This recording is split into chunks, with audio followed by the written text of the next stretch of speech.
We recently said goodbye to the nation's oldest World War II veteran. Richard Overton died last month at 112 years old. What stands out about veterans of that war is how deeply they value duty and how proudly they serve their country. I recently visited a place where that's on full display in a portrait of service. Yeah, there I am. Where are you? This is old Bob, and that's young Bob on both sides. Bob Northington is 90 now.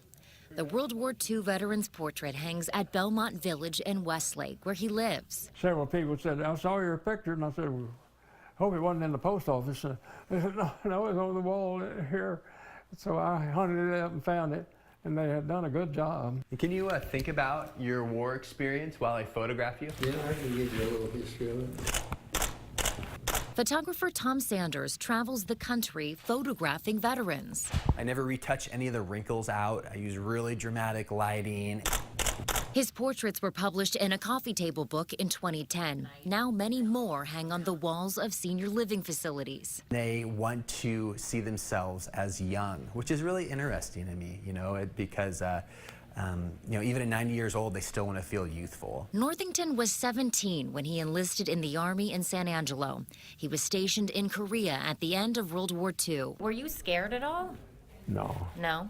Too young and dumb to be scared. I didn't know him, but it was exciting. There's new excitement all these years later. Northington and other veterans at the community are honored in a gallery called Portraits of Service. I'm floored. Really am. I haven't seen a photo like that in ages. Don Krummenacher.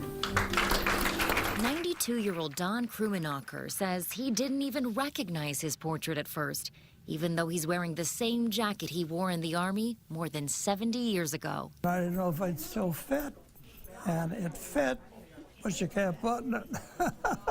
These eyes have seen a lot of life, times of war and times of peace.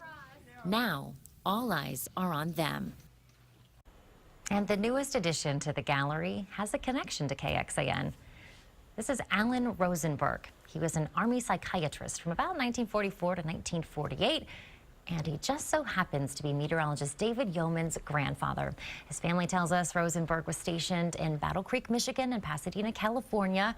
He was due to ship out to Germany, but the war ended and he didn't have to go. And I do want to thank everyone at Belmont Village for letting me come out and talk with those veterans. It's a great thing that they did there, and we really thank everyone for their service. It's a great story. Yeah, thank you. Yeah, and a lot of those people who are going to be enjoying this weekend, Yes. people have plans outdoors, looking great on